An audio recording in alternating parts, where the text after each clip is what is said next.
Different thinkers draw the line between science and religion in different ways. Jung draws it along the frontier between the conscious and the unconscious minds. He always accepted that natural science gives us our only knowledge of the external physical world. But there's another world, also a common world, the inner world of the psyche. It expresses itself in the language of myth, and for Jung, religion is about that inner world, and about the task of bringing the inner and outer worlds into harmony. All his life, he made objects in order to express and articulate his inner myths. Here's one that he made in 1958 when he was 83 years old. A primitive woman figure who stands for the anima, the feminine principle in his own psyche, is reaching up to draw milk from a mare, life-giving milk. It's looking forward to the age of Aquarius, when the feminine principle will be dominant, an age that stands under the constellation of Pegasus, the horse. Jung's psyche is prophesying the future. Not that Jung himself ever took such ideas literally. Rather, he sees our dreams, our fantasies, and our art as carrying messages from our psyche that point out to us the path of our own future spiritual fulfillment. The three sections of the completed tower represented for Jung the Trinity and the three parts of the soul. The heart of it, Jung's private meditation room, is still locked. Below, the open courtyard stands for nature. The whole complex makes up Jung's quaternity, the fourfold harmony, his favorite symbol for integration. Not surprisingly, Jung's approach to religion has been criticized. From his starting point, all religious ideas are equally valid as expressions of human psychic life, and all religious truths and religious objects are simply psychological.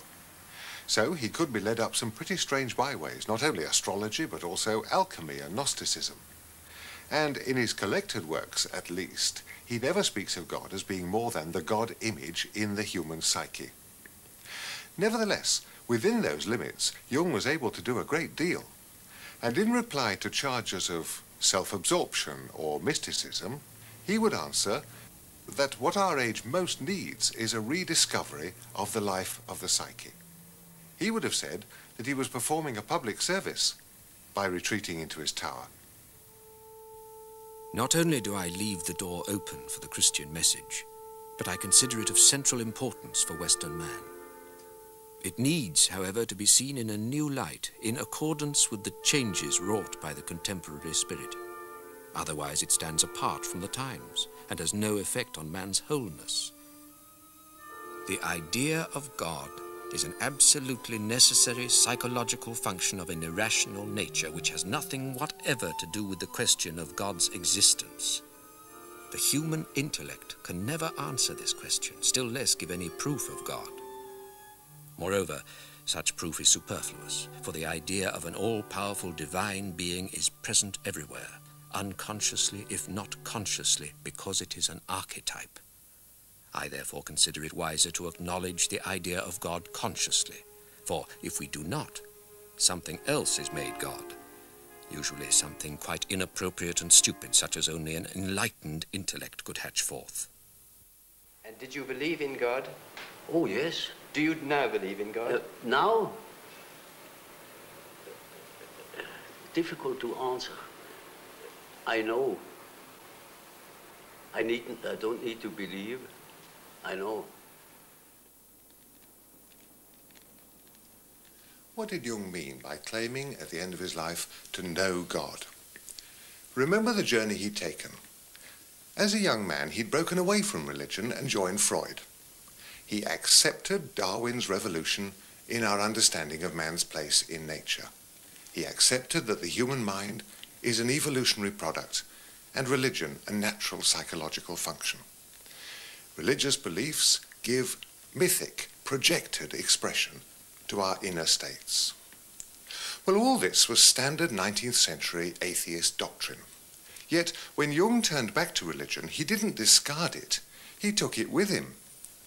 If our religious beliefs are clues to our inner lives, then in all their forms they're equally valuable and instructive. So Jung became perhaps the first genuinely multi-faith religious thinker. But even more original was Jung's new form of religious naturalism. Before him, those who'd grasped that religion is indeed fully human had always ended up as unbelievers, people like Marx and Freud. But Jung finds a way back. Realizing that religion is truly human, he sets aside supernaturalism and instead he brings forward the old mystical idea that the knowledge of God is in the end the same thing as self-knowledge. For Jung, the knowledge of God means a condition of inner integration, blessedness, wisdom, harmony with oneself and all nature, that our psyches are pursuing all our lives. So far, Freud's position, his public reputation, has been higher. But Jung's new sort of religious naturalism has a lot to teach all of us. Indeed, I suspect in the end we're all going to have to follow him. And here at Bollingen, it's surely right to give him the last word.